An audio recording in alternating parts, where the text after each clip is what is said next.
Hello दोस्तों. So we are going to start a new chapter, respiration in plant, and in this particular session we'll be talking about initial introduction given in NCERT कि यार NCERT ने कुछ चीजें कही है जो कि इंपॉर्टेंट है अभी, मतलब इसी साल उसके ऊपर एक एमसीक्यू भी आया था, उसके बारे में भी बात करेंगे. And in the second part of this video will be talking about glycolysis. काफी ज्यादा डेप्थ में पढ़ने वाले हैं इस टॉपिक के ऊपर. बेस कोई भी MCQ, absolutely any kind of MCQ you should be able to solve, you should be able to attempt कि इलेक्ट्रॉन डोनर कौन है, इलेक्ट्रॉन एक्सेप्टर कौन है, ग्लाइकोलिसिस में सभी टाइनी डिटेल्स आपके साथ शेयर किए जाएंगे, है ना. तो चलो यार कंसेप्ट को बिल्ड करते हैं, समझते हैं रेस्पिरेशन इन प्लांट्स. ओके दोस्तों चलो. अच्छा, जो लोग डायरेक्टली ग्लाइकोलिसिस को पढ़ना चाहते हैं, नीचे टाइम स्टैम्प दिया है, you can use that time stamp to jump between the topics, but I would recommend not to jump. Start से शुरुआत करो यार, है ना. चलो ओके. सो यार why organisms need energy, respiration in plant, ये जो पर्टिकुलर चैप्टर है डील करता है कि किस तरीके से फूड से एनर्जी डिराइव की जाती है. फोटोसिंथेसिस इन प्लांट्स में हमने फूड को बनाया, हमने ग्लूकोज को बनाया. इस पर्टिकुलर चैप्टर में हम उस ग्लूकोज को ब्रेक करेंगे, ग्लूकोज से हम एनर्जी डिराइव करेंगे. ओके, ग्लूकोज से मतलब अलग अलग और भी लोग हैं जिससे हम एनर्जी डिराइव करते हैं. तो हम बात कर रहे हैं एनर्जी डिराइव करने की. तो यहाँ पे पहला सवाल आ रहा है, एनर्जी क्यों डिराइव करनी है.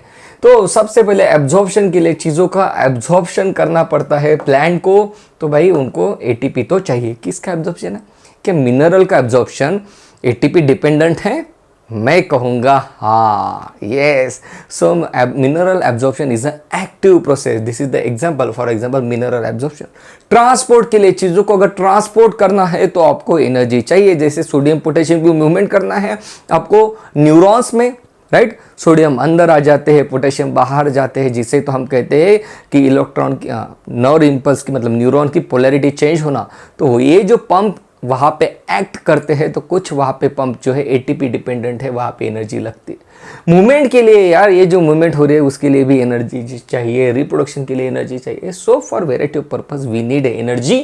Okay, how energy is obtain, energy को कैसे डिराइव किया जाता है. तो on the basis of that हम ऑर्गेनिजम्स को मेनली 3 कैटेगरीज में डिवाइड करते हैं. One is the hetero. Hetero मतलब डिफरेंट वन. ऐसे ऑर्गेनिज्म जैसे कि एनिमल्स जो they obtain their food from other animal, जो खुद फूड नहीं बना रहे हैं, दूसरों का बनाया हुआ फूड यूज कर रहे हैं, मतलब डायरेक्टली एनिमल को ही खा रहे हैं, राइट. इनको हम कार्निवोरस कहते हैं. सो हेटेरोट्रॉप्स है. हेटेरोट्रॉप्स में भी सब type, this is a carnivorous. Then there are some other animals, जैसे कि कुछ वेजिटेरियन लोग हमारे इसमें, कि हम क्या करते हैं, food we obtain our food from plants also. तो ये रहे हर्बीवोरस, मतलब हर्बीवोरस, हम हर्बीवोरस हमारे लिए यूज नहीं करते हैं. Those animals which feed on the plant, उनको हम हर्बीवोरस कहते हैं. Okay, right. Okay, saprophytes. ये सैप्रोफाइट्स का एग्जांपल है फंजाई, जो डेड मैटर को यूज करते हैं एनर्जी को डिराइव करने के लिए. ये था नीट 2021 का एमसीक्यू जो कि एनसीईआरटी के इस पर्टिकुलर चैप्टर में दे दिया है. So what are saprophytes. Saprophytes for example, saprophytes का एग्जांपल है फंजाई. सैप्रोफाइट्स मतलब क्या, जो डेड ऑर्गेनिक मैटर से एनर्जी डिराइव करते हैं. So very very important point. Okay okay okay. And then we have autotrophic ones. What are autotrophic. Auto मतलब self, मतलब खुद का खाना खुद बनाने वाले, उसमें आते हैं प्लांट्स. और एक है, कौन है यारो, कैन यू गेस, रिमेंबर कौन है, वो है साइनोबैक्टीरिया, जो अपना खाना खुद बनाते हैं. सो बेसिकली हमने यहाँ पे 3 डिवीजन कर दिए, heterotroph, saprophytes and autotroph. Heterotrophs में हमारे पास है carnivorous animals and herbivorous animals. Saprophytes में हमारे पास है फंजाई, और यहाँ पे हमारे पास ऑटोट्रॉपिक में plants and cyanobacteria. Okay, right. Very very important point. चलो अब बात करते हैं कि रेस्पिरेशन मतलब क्या. रेस्पिरेशन मतलब क्या, हमारे पास जो कार्बन कार्बन बॉन्ड है, ओके, उस कार्बन कार्बन बॉन्ड, जैसे कि फॉर एग्जांपल ग्लूकोज में हमारे पास कार्बन कार्बन बॉन्ड है, उस बॉन्ड को हम ब्रेक करेंगे. वो जो एनर्जी रिच बॉन्ड है उसे हम ब्रेक करेंगे. जो एनर्जी रिलीज होगी वो हम हमारे डिफरेंट वेरियस पर्पजेस के लिए यूज करेंगे. ये जो कार्बन कार्बन बॉन्ड है ये कैसे ब्रेक होगा, with the help of oxygen. Through the oxygen हम ब्रेक करेंगे. So this is a oxidative process. This is a oxidative process. अगर आपको याद आ रहा है तो हमने बात की थी फोटोसिंथेसिस में कि हमने क्या किया, CO2 से क्या किया था, CO2 से C6H12O6 बनाया था फोटोसिंथेसिस में। Okay, this is a photosynthesis. Okay, so यहाँ पे क्या हुआ, यहाँ पे कार्बन CO2 में हमने H ऐड किया तो C6H12O6 बना। So this is a reductive process and we are talking about a respiration which is a oxidative process. photosynthesis is a reductive process. यहाँ पे हाइड्रोजन किसने डोनेट किया था, वाटर का हाइड्रोजन था जो यहाँ पे डोनेट किया जाता है। ओके, सो यहाँ पे हम बात कर रहे हैं respiration is a oxidative process, photosynthesis is a reductive process, ये इसके पहले चैप्टर में हमने पढ़ा था। Okay, right. क्या रेस्पिरेटरी सबस्ट्रेट सिर्फ ग्लूकोज ही है? ऐसा नहीं है, हम प्रोटीन से, फैट से भी और ऑर्गेनिक एसिड से भी हम एनर्जी को डिराइव करते हैं। There are different kinds of organic acid जो क्रेफ्ट साइकिल्स में हमारे पास अवेलेबल है, उनको भी हम directly as a substrate use कर सकते हैं, मतलब इनसे हम एनर्जी को डिराइव कर सकते हैं। और क्या कोई ऐसे मॉलिक्यूल्स भी है जिनको हम रेस्पिरेटरी सबस्ट्रेट नहीं यूज कर सकते? Yes, there are. For example vitamin से आप एनर्जी डिराइव नहीं कर सकते हो। एनर्जी डिराइव करने के लिए मदद तो जरूर करेंगे, दूसरे से डिराइव करनी है, लेकिन उनके खुद से एनर्जी डिराइव नहीं होगी। Then there are hormones. Yes, hormones are the messenger molecule given in chemical coordination की हार्मोन से आप एनर्जी डिराइव नहीं कर सकते। वेरी इंपॉर्टेंट पॉइंट, यहाँ पे एक MCQ बनेगा बेटा, you need to be very careful, बिल्कुल अलर्ट होके सुनना है ना। Extraordinary efforts, extraordinary results and extraordinary is your success देना, ये इंपॉर्टेंट है यार, है ना। तो यही तो चीज़ है यार, तो हर बारीकी से समझो यार चीज़ों को। Yes, then there are minerals. Minerals से क्या आप एनर्जी यूज निकाल सकते हो? बिल्कुल नहीं यार, बिल्कुल नहीं। वाटर से भी आप एनर्जी डिराइव नहीं कर सकते। तो यार देखो, काफ़ी छोटी चीज़ें रहती है, टाइनी डिटेल्स, जो टाइनी डिटेल अपने परफेक्ट करता है उसको बड़ा रिजल्ट मिलता है ना। Okay, so you need to be very careful about this. यार इतनी चीज़ें हैं, राइट, कि इससे आप एनर्जी डिराइव नहीं कर सकते। They are not the respiratory substrate. तो आपने क्या पढ़ा? आपने पढ़ा कि यहाँ पे जो भी कार्बन कार्बन बॉन्ड रहेगा उससे हम ब्रेक करेंगे। किससे ब्रेक करेंगे? With the help of oxygen हम ब्रेक करेंगे। रिएक्शन को हम कहेंगे ऑक्सीडेशन रिएक्शन।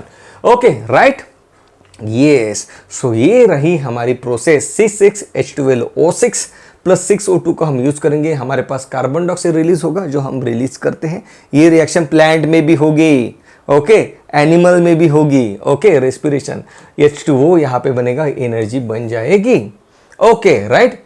अब यहाँ पे एक सवाल आता है कि क्या एनर्जी को एकदम से रिलीज किया जाएगा? जैसे ग्लूकोज लिया आपने, ग्लूकोज को आपने ब्रेक डाउन किया, बात हो रही है कार्बन कार्बन बॉन्ड ब्रेक करने की, तो क्या एक सिंगल स्ट्रोक में आप उसको ब्रेक कर दोगे? भाई सिंगल स्ट्रोक में ब्रेक करोगे तो कई सारी एनर्जी बाहर निकल आ जाएगी, जिससे सेल खुद डैमेज हो सकता है। तो हम क्या करते हैं, स्मॉल स्टेप वाइज मैनर में ग्लूकोज को ब्रेक करते हैं, है ना।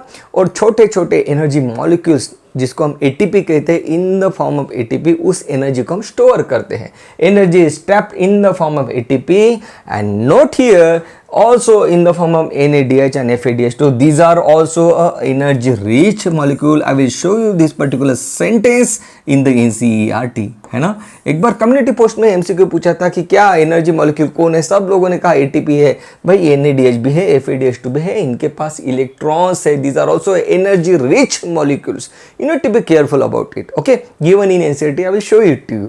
Okay, right. सो यहाँ पे एक चीज़ हमें पता चल गई कि ATP के फॉर्म में हम यहाँ पे उसको स्टोर करेंगे। Oxygen is needed for complete breakdown of glucose. अगर ग्लूकोज का कंप्लीटली ब्रेकडाउन करना चाहते हो तो आपके पास ऑक्सीजन होना जरूरी है। यहाँ पे एक इंपॉर्टेंट वर्ड है, for complete breakdown of glucose, right. अगर आपके पास ऑक्सीजन नहीं है तो इनकम्प्लीट ब्रेकडाउन नहीं कर पाओगे आप। ओके, सो यहाँ पे वर्ड है for complete breakdown of glucose. आपके पास ऑक्सीजन का होना बहुत ज़्यादा ज़रूरी है। सो यहाँ पे मुझे दिख रहा है कि ऑक्सीजन, और ऑक्सीजन हमें तो पता है, हमारे पास तो लंग है, हमारे पास रेस्पिरेटरी सिस्टम है, बट प्लांट्स का कैसा होगा रे कालिया तेरा, राइट।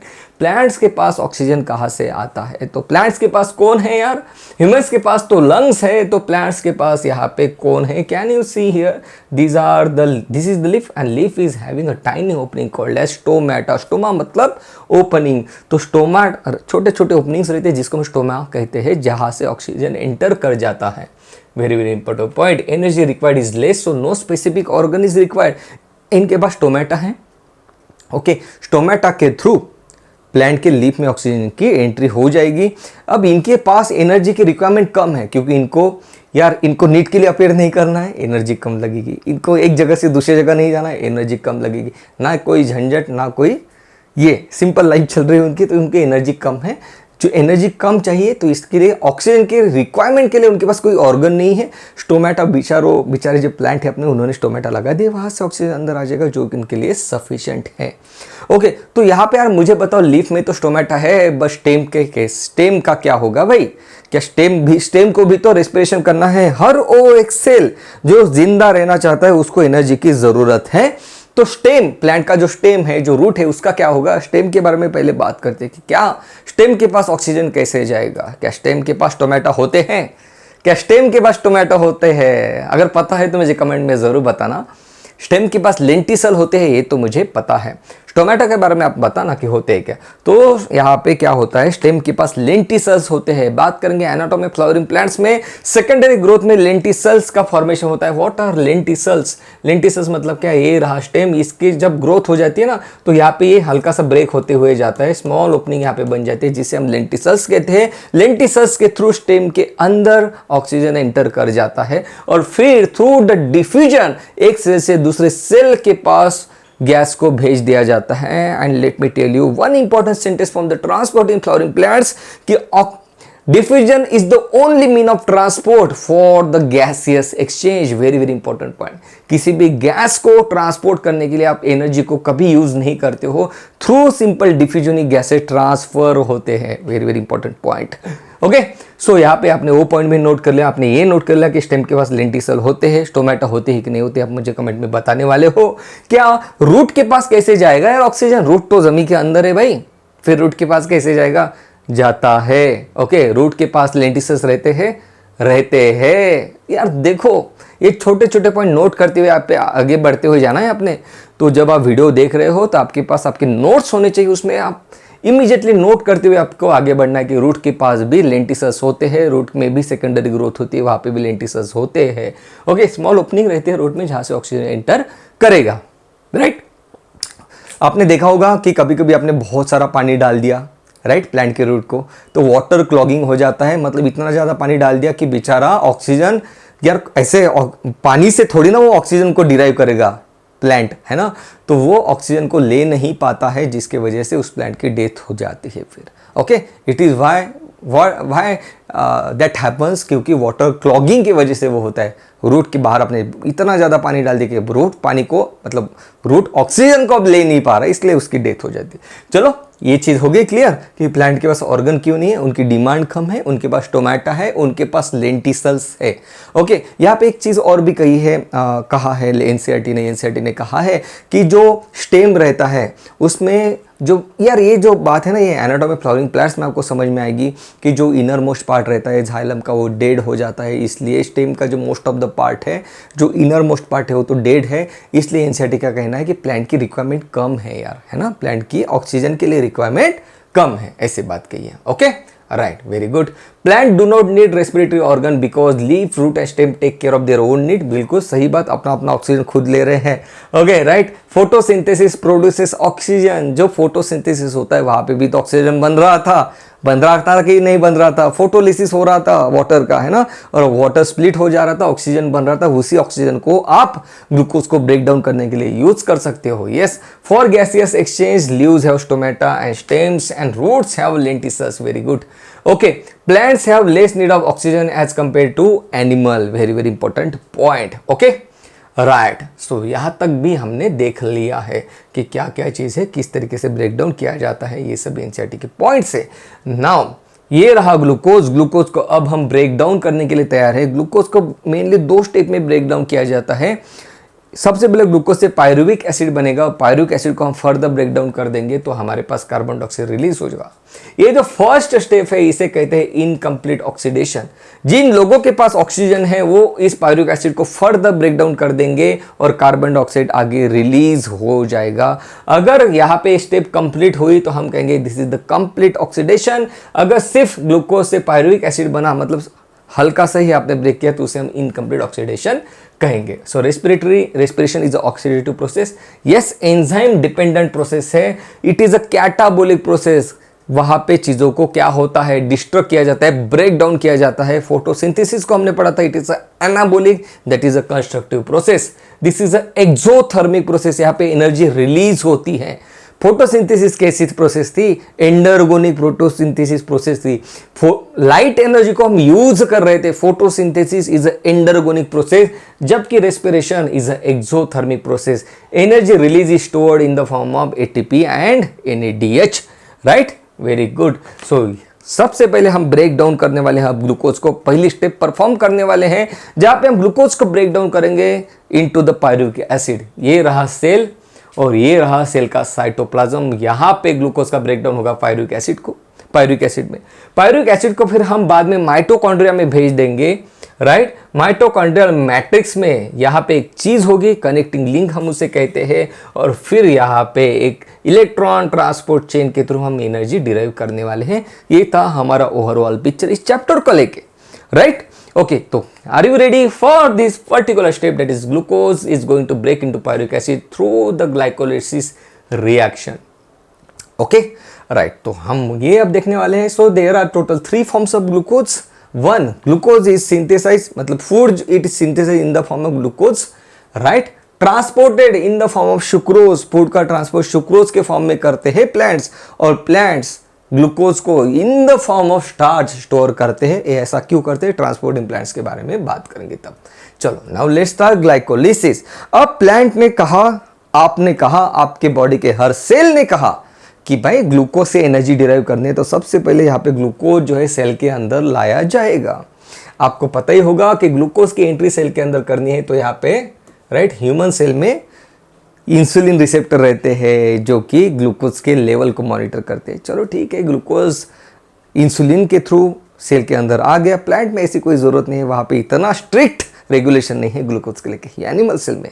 चलो ठीक है, यहाँ पे ग्लूकोज आ पहुंचा है, आपको दिख रहा है कि 6 कार्बन इसके पास है, और अब हम इसके कार्बन कार्बन बॉन्ड को ब्रेक करेंगे. अरे ये तो भाग गया यार, अरे ये तो भाग रहा है. ग्लूकोज की ये प्रॉपर्टी है, सेल्स के बाहर जल्दी से भाग जाता है यार वो. इसलिए सबसे पहली रिएक्शन होगी ग्लूकोज को ब्रेक करने के लिए, ग्लूकोज को ट्रैप करना सेल के अंदर. कैसे ट्रैप करोगे, you will need to spend some energy, right. आपको एनर्जी यहाँ पे यूज करनी पड़ेगी.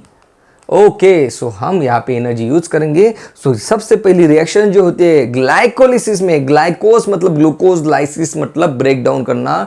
बात चल रही है ग्लाइकोलिसिस की, बात हो रही है ग्लूकोज को ब्रेक डाउन करने की. सबसे पहले ग्लूकोज को हमने सेल में अरेस्ट किया. Arrest is the word. कैसे अरेस्ट किया आपने यहाँ पे 2 ATP यूज किए. आपने कहा सर आप तो एनर्जी बनाने की बात कर रहे थे, यहाँ पे तो एनर्जी लग रही है. बेटा कुछ पाने के लिए कुछ खोना पड़ता है, यहाँ पे एनर्जी सबसे पहले लगानी पड़ती है. ओके, सो ग्लूकोज को हम सबसे पहले with the form of ATP glucose 6 phosphate में कन्वर्ट करेंगे. ध्यान से देखो ये चीज कैसे हो रही है. अब मैं एक चीज आपको बता दूं, हो सकता है कि आपको आगे आने वाले 2 से 3 मिनट तक कुछ भी समझ ना आए. तो हम क्या करेंगे, सबसे पहले आप समझ लो कि एक एक स्टेप कैसे हो रही है, फिर बाद में हम कंप्लीट रिएक्शन को फिर से पढ़ेंगे. Okay done. Okay right. So यहां पे देखो ये रहा ग्लूकोज. ग्लूकोज को हम क्या करते हैं, सेल सबसे पहले अरेस्ट करते हैं सेल में. तो आप यहाँ पे ATP लेके आए, और अब क्या करते हो आप, ATP का जो फॉस्फेट है ये ग्लूकोज को आप दे देते हो, बन जाता है ग्लूकोज 6 फॉस्फेट. ओके, 6 पोजीशन पे फॉस्फेट अटैच है, इसलिए इसका नाम दिया हमने ग्लूकोज 6 फॉस्फेट. ये चीज करने के लिए आपके पास हेक्सोकाइनेज नाम का एंजाइम होना जरूरी है. हेक्सोकाइनेज और मैग्नीशियम भी आपको यहाँ पे लगेगा ताकि हेक्सोकाइनेज अच्छे से परफॉर्म कर पाए. एक चीज मैं आपको और बता दूं, जब भी कोई एंजाइम रहता है ना, और वो अगर एंजाइम किसी ATP को यूज कर रहा है, तो हम उस एंजाइम के बारे में काइनेज नाम का वर्ड यूज करते हैं, काइनेज. ओके, तो यहाँ पे एंजाइम है हेक्सोकाइनेज. हेक्सोकाइनेज से आपको पता चल जाएगा कि भाई ये ATP का यूज करेगा उस पर्टिकुलर रिएक्शन में, राइट. सो यहाँ पे ग्लूकोज से ग्लूकोज 6 फॉस्फेट बना. ओके, फिर ग्लूकोज 6 फॉस्फेट को हम कन्वर्ट कर देते हैं फ्रुक्टोज 6 फॉस्फेट में. ग्लूकोज 6 फॉस्फेट को हमने कन्वर्ट कर दिया फ्रुक्टोज 6 फॉस्फेट में. मान लो आपके पास ग्लूकोज नहीं है, आपके पास सुक्रोज है, तो आप क्या करोगे, मान लो आपके पास ग्लूकोज नहीं है, आपके पास सुक्रोज है, यहाँ पे। तो इसके पहले आपको एक स्टेप और एक्स्ट्रा परफॉर्म करनी पड़ेगी। कैसे? सुक्रोज के ऊपर आप इन्वर्टेज नाम का एंजाइम यूज करोगे, राइट? इन्वर्टेज नाम का एंजाइम यूज करोगे, इन्वर्टेज जो कि यहाँ पे ग्लूकोज और फ्रुक्टोज में सुक्रोज को ब्रेक कर देगा। ओके, और फिर आप इसको यूज कर सकते हो as a substrate, respiratory substrate. Okay, right. तो हम यहां तक आप पहुंचे हैं फ्रुक्टोज 6 फॉस्फेट। फ्रुक्टोज 6 फॉस्फेट में और हम एक एटीपी लगा देंगे, बन जाएगा फ्रुक्टोज 1,6 बाइफॉस्फेट। बाकी के एंजाइम आप याद रखने की जरूरत नहीं है। यहां पे मैंने एक एटीपी लाया है और I am using here another ATP. हमने एक एटीपी यहां पे यूज किया, एक एटीपी यहां पे यूज कर रहे हैं, टोटल 2 एटीपी हो गए। तो बना फ्रुक्टोज 1,6 बाइफॉस्फेट। ये फ्रुक्टोज 6 फॉस्फेट है, यहां पे एक एटीपी और लगा रहे हैं तो फ्रुक्टोज 1,6 बाइफॉस्फेट यहां पे बन रहा है। मतलब अब आपने इसके अंदर एनर्जी भर दी है, भर दी है, भर दी है। आपने इतनी ज्यादा एनर्जी भर दी कि अब ये फटने वाला है। ओके, राइट, अब ये फटने वाला है। आगे बढ़ने से पहले एक इंपॉर्टेंट पॉइंट नोट कर लेंगे कि यहाँ पे जो एंजाइम लगता है फॉस्फोफ्रुक्टोकाइनेज, इस एंजाइम का नाम है, और इसी पर्टिकुलर स्टेप के थ्रू ग्लाइकोलिसिस को कंट्रोल किया जाता है। This particular step is called a rate limiting step of glycolysis. अगर हो सके तो याद रखना, कोई ज़्यादा ज़रूरी नहीं है। फॉस्फोफ्रुक्टोकाइनेज ये रहेगा उस पर्टिकुलर क्वेश्चन का जवाब। चल ओके, तो मैंने क्या कहा कि फ्रुक्टोज 1,6 बाइफॉस्फेट में काफी ज्यादा एनर्जी आपने भर दी है, दो एटीपी यूज किए गए उसको बनाने के लिए। अब ये फटेगा तो कैसे फटेगा? 6 कार्बन का मॉलिक्यूल यहाँ पे ब्रेक हो जाएगा 3-3 कार्बन वाले मॉलिक्यूल में। तो एक बना डाइहाइड्रोक्सी एसीटोन फॉस्फेट जिसके पास 3 कार्बन है, दूसरा बना उसके पास भी 3 कार्बन, उसे हम कहेंगे ग्लिसरल्डिहाइड 3 फॉस्फेट या तो फिर ट्रायोज फॉस्फेट, राइट? यहाँ पे ट्रायोस फॉस्फेट बन जाएगा। ओके, ये वही ट्रायोस फॉस्फेट है जो कि केल्विन साइकिल में बना था। याद करो, केल्विन साइकिल में बना था ना triose phosphate. This is the final product of the Calvin cycle. Triose phosphate किससे बना था? फॉस्फोग्लिसरिक एसिड से, पीजीए से, राइट? पीजीए में हमने NADH डाला, एटीपी डाला और ये बना था। Okay, glyceraldehyde 3 phosphate. ओके, अब ये जो है डाइहाइड्रोक्सी एसीटोन फॉस्फेट, ये इंटर कन्वर्टिबल है, इसमें भी कन्वर्ट हो सकता है, इसमें भी कन्वर्ट हो सकता है। तो हम मानेंगे कि भाई यहाँ पे 2 ग्लिसरल्डिहाइड फॉस्फेट बन गए क्योंकि ये भी तो इसमें कन्वर्ट हो जाएगा। Okay, right, very good. So यहाँ पे ग्लिसरल्डिहाइड 3 फॉस्फेट, इसके पास क्या है? इसके पास ये बहुत इलेक्ट्रॉन्स इसके पास है। It is a energy rich molecule, glyceraldehyde 3 phosphate. Very very important point, this is a energy rich molecule, very very important point. इसके पास ढेर सारे इलेक्ट्रॉन है ग्लिसरल्डिहाइड 3 फॉस्फेट के, राइट? सो अब देखो क्या होता है। अब ये जो ग्लिसरल्डिहाइड 3 फॉस्फेट क्या करता है? अपने इलेक्ट्रॉन ये दे देता है NAD को, राइट? और यहां पे बन जाता है NADH, यहाँ पे बन जाता है NADH। मतलब यहाँ पे जो रिएक्शन हुई वो हुई डिहाइड्रोजिनेशन रिएक्शन। हमेशा याद रखना दोस्तों, इस चैप्टर में हम बार बार बात करेंगे जब जब हाइड्रोजन को निकाला जाएगा। आप देख रहे हो इसके पास हाइड्रोजन को निकाला जाएगा, इससे हम हाइड्रोजन निकाल के NAD को दे रहे हैं। जब जब हाइड्रोजन निकालेंगे तब उस रिएक्शन में NADH बनेगा। उस पर्टिकुलर रिएक्शन को हम डिहाइड्रोजिनेशन रिएक्शन कहेंगे। ये देखो, ये डिहाइड्रोजिनेशन रिएक्शन यहाँ पे हो गई, बन गया 1,3 बाइफॉस्फोग्लिसरिक एसिड, यहाँ पे NADH बन गया, राइट? अब ये 1,3 बाइफॉस्फोग्लिसरिक एसिड से हम एक फॉस्फेट निकाल देंगे और हम यहाँ पे ATP बना देंगे, बन जाएगा यहाँ पे 3 फॉस्फोग्लिसरिक एसिड। ये रहा आपका केल्विन साइकिल वाला मॉलिक्यूल 3PGA, 3 फॉस्फोग्लिसरिक एसिड। याद अगर आपको आ रहा हो तो ध्यान से समझना चीजों को कि केल्विन साइकिल आपके सामने एक बार लाओ, अपने आपके आंखों के सामने आपको दिखेगा 3 फॉस्फोग्लिसरिक एसिड से ग्लिसरल्डिहाइड 3 फॉस्फेट बना था। ATP का यूज किया गया, NADH का यूज किया गया। यहाँ पे आप उससे रिटर्न यहाँ पे आ रहे हो तो यहाँ पे NADH बनेगा, यहाँ पे ATP बनेगा, उल्टा हो रहा है यहाँ पे। ओके, तो देखो यार ध्यान से समझो चीजों को। 3 फॉस्फोग्लिसरिक एसिड, यहाँ पे हम फॉस्फेट का पोजीशन चेंज कर देते हैं, बन जाता है 2 फॉस्फोग्लिसरिक एसिड। और फॉस्फोग्लिसरिक एसिड ये आगे हम कन्वर्ट कर देंगे by removal of water into phosphoenolpyruvate. और फॉस्फोइनॉल पाइरुवेट का हम फाइनल कन्वर्जन कर देंगे पाइरुवेट में, और यहाँ पे एक ATP का फॉर्मेशन हो जाएगा। मतलब बेसिकली मुझे यहाँ पे दिख रहा है कि 2 ATP ऊपर के साइड में यूज हुए और यहाँ पे नीचे के साइड में 2 और 2 4 ATP बन रहे हैं, है ना? ये हमने यहाँ पे क्या कहा था, ये रहे 2, तो ये भी यहाँ पे 2 ATP बनेंगे, यहाँ पे भी 2 ATP बनेंगे, तो टोटल 4 ATP बने और यहाँ पे 2 NADH भी बन जाएंगे। ओके, ये चीज़ मुझे यहाँ पे समझ में आ रही है। Very very important point. Phosphoenol pyruvate, क्या इसको आपने कहीं पे याद किया है? फॉस्फोइनॉल पायरुवेट को आपने कहाँ पे यूज किया था? याद करो, C4 साइकिल में primary acceptor of carbon dioxide in C4 cycle phosphoenol pyruvate, वही फॉस्फोइनॉल पायरुवेट है। Okay fine. अब देखो ध्यान से समझो, ये रहा ग्लूकोज। ग्लूकोज को हमने सेल के अंदर ट्रैप किया, बन गया ग्लूकोज 6 फॉस्फेट। तो ऑब्वियस सी बात है कि अगर मैं इसको फॉस्फेट लगा रहा हूं तो यहाँ पे मैं एटीपी यूज करूंगा। ओके, फिर ग्लूकोज 6 फॉस्फेट को मैंने फ्रुक्टोज 6 फॉस्फेट में कन्वर्ट कर दिया। फ्रुक्टोज 6 फॉस्फेट के अंदर मैंने ढेर सारी एनर्जी मुझे डालनी है। मैं चाह रहा हूं कि इतनी एनर्जी डालूं कि ब्रेक हो जाए, तो फ्रुक्टोज 6 फॉस्फेट के ऊपर मैं एक एटीपी का यूज करूंगा, बन जाएगा फ्रुक्टोज 1,6 बाइफॉस्फेट। इसके पास इतनी मैंने दो एटीपी यूज करेगी इसके बनाने के लिए। ये 6 कार्बन वाला मॉलिक्यूल अब ब्रेक होने वाला है 3 कार्बन वाले मॉलिक्यूल में, बन जाएगा यहाँ पे ग्लिसरॉल्डिहाइड 3 फॉस्फेट और dihydroxy acetone phosphate. Very very important point. तो इस पर्टिकुलर रिएक्शन को मैं कहता हूं इन्वेस्टमेंट फेज। क्या कहता हूं मैं? इसे मैं कहता हूं इन्वेस्टमेंट फेज। यहां पे मैं एनर्जी को यूज कर रहा हूं यहां से लेके यहां तक। अब glyceraldehyde 3 phosphate dihydroxy acetone phosphate interconvertible है। इसका मतलब ग्लिसरॉल्डिहाइड 3 फॉस्फेट को मैं लिख सकता हूं कि 2 ग्लिसरॉल्डिहाइड 3 फॉस्फेट यहां पे बनेंगे। ग्लिसरॉल्डिहाइड 3 फॉस्फेट से बन जाएगा 1,3 बाइफॉस्फोग्लिसरिक एसिड। यहां पे एक NADH बन जाएगा। मतलब यहां पे क्या हुआ, जो इसके इलेक्ट्रॉन है ये NADH प्रोटॉन इलेक्ट्रॉन यहाँ पे दिए जा रहे, NADH को दिए जा रहे, NAD को दिए जा रहे, बन गया NADH। मतलब आपने यहाँ पे एक पॉइंट नोट किया कि इसके इलेक्ट्रॉन इसने NADH को दिए। याद करना, इलेक्ट्रॉन ट्रांसपोर्ट चेन जब हम पढ़ेंगे तब वहां पे इलेक्ट्रॉन को ऑक्सीजन रिसीव करता है, जबकि इस पर्टिकुलर रिएक्शन में इलेक्ट्रॉन को रिसीव करने वाला NAD है। और इन इलेक्ट्रॉन डोनर कौन है? Glyceraldehyde 3 phosphate. Very very important point. कई सारे बच्चों को ये पता नहीं रहता है। कभी अगर क्वेश्चन में आ गया कि भाई बताओ which of the following molecule act as electron donor in a glycolysis, answer आएगा glyceraldehyde 3 phosphate. Okay right, very very important point. NADH यहाँ पे बन जाएगा। 1,3 बाइफॉस्फोग्लिसरिक एसिड से 3 फॉस्फोग्लिसरिक एसिड बनेगा और यहाँ पे एक ATP कम हो गया ना। यहाँ पे देखो 1,3 मतलब 2 फॉस्फेट है, एक ATP कम हो गया, तो यहाँ पे इसका मतलब यहाँ पे एक ATP बना। Right, very very important point. तो 2 NADH यहाँ पे बने, 2 ATP यहाँ पे बने। ये सब 2 हो रहा है ना, क्योंकि इसको 2 हमने कर दिया। 3 फॉस्फोग्लिसरिक एसिड से 2 फॉस्फोग्लिसरिक एसिड, 2 फॉस्फोग्लिसरिक एसिड से फॉस्फोइनॉल पायरुवेट, और फॉस्फोइनॉल पायरुवेट से बाद में हमारे पास पायरुवेट बन जाएगा।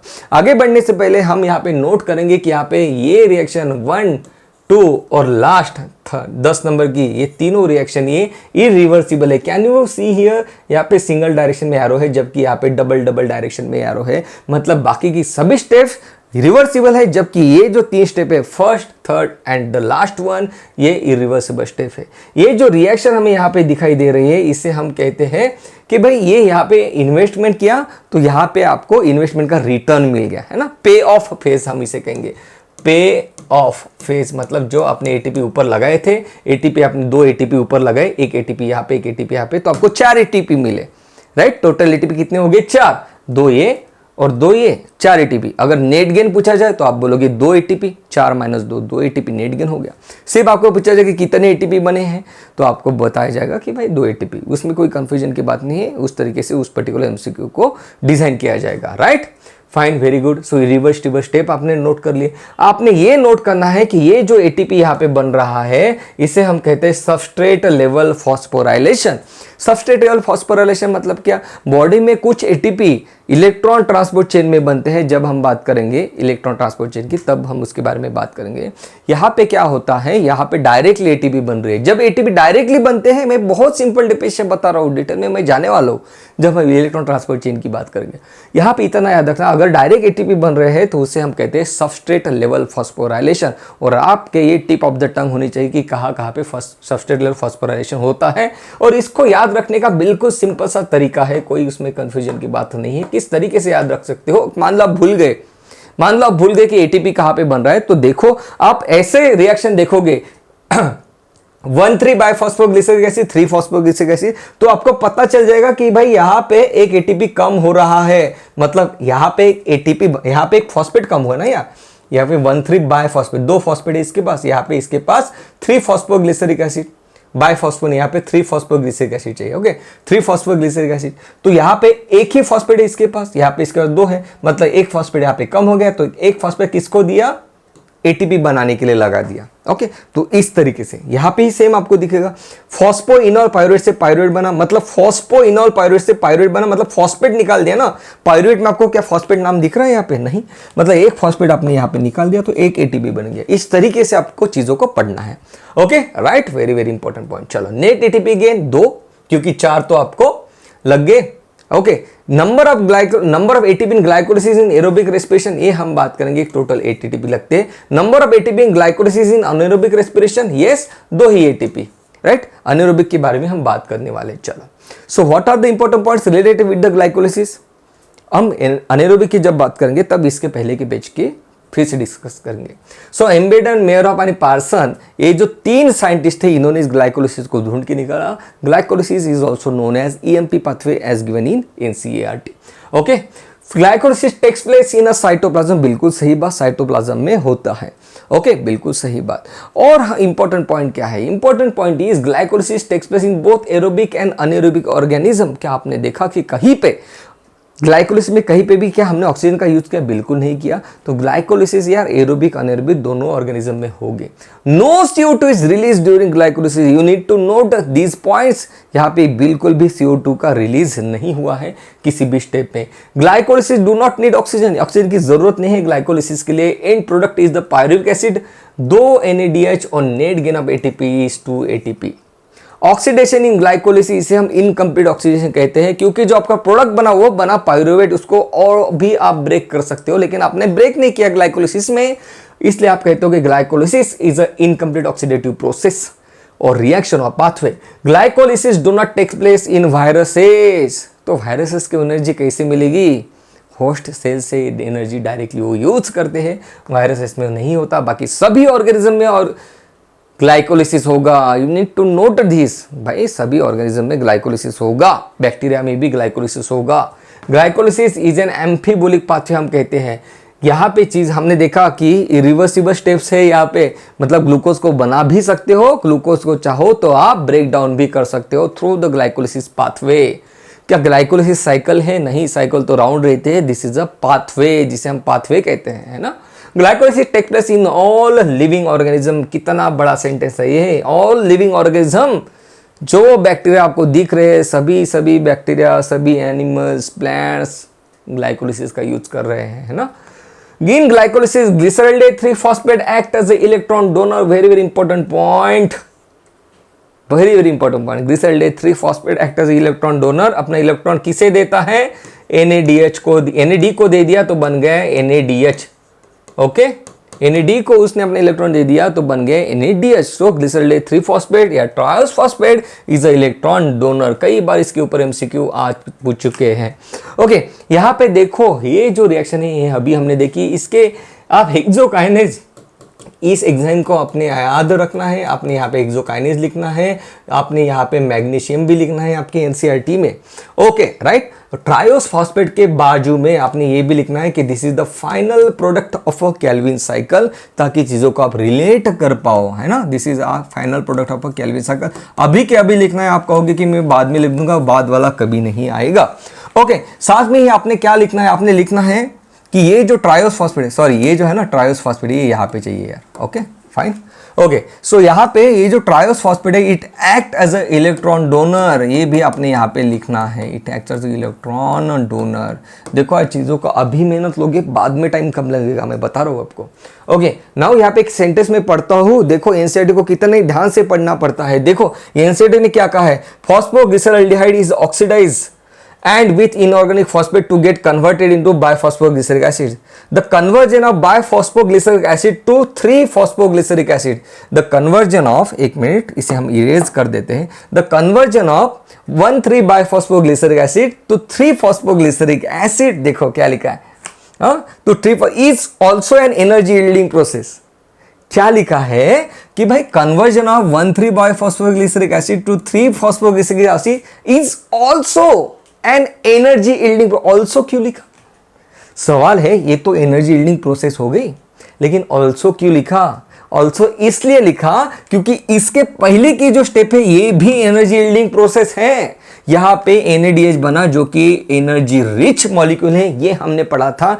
हमने याद करो शुरुआत की स्लाइड पे हमने देखा था कि ATP, NADH and FADH2 are the energy rich molecule. और यहाँ पे NCERT ने क्या कहा है कि 1,3-biphosphoglyceric acid to 3-phosphoglyceric acid is also an energy yielding process। क्यों also? क्यों मेरा ऑब्जेक्शन है also पे। also क्यों लिखा उसने? क्योंकि इसके पहले की स्टेप भी एनर्जी यील्डिंग प्रोसेस है। इतने ध्यान से, इतने डीप, क्रिस्टल क्लियर कंसेप्ट है ना। Okay right. सो ये रहा ग्लूकोज से पायरुवेट बना। पायरुवेट तेरा क्या होगा रे पायरुवेट, तो हम बात करेंगे अगले सेशन में कि इस पायरुवेट का क्या होगा, है ना। दोस्तों आपको कमेंट सेक्शन में, डिस्क्रिप्शन में, टेलीग्राम चैनल पे जल्दी से जल्दी टेलीग्राम चैनल ज्वाइन कर लो ताकि आपको एक लिंक मिल जाए। लिंक मिल जाएगी, आप उस पर्टिकुलर लिंक पे जाके इस पर्टिकुलर कंसेप्ट से रिलेटेड MCQ अटेम्प्ट कर सकते हो और आपके कंसेप्ट और ज़्यादा स्ट्रांग कर सकते हो और आपके ड्रीम की तरफ, आपके एम की तरफ, आपके टारगेट की तरफ आप एक कदम और आगे बढ़ जाओगे। अगर आपको ये सेशन अच्छा लगा तो मुझे कमेंट में ज़रूर बताना, वीडियो को लाइक और चैनल को सब्सक्राइब करना मत भूलना। थैंक यू सो मच दोस्तों, love you all, take care, bye bye.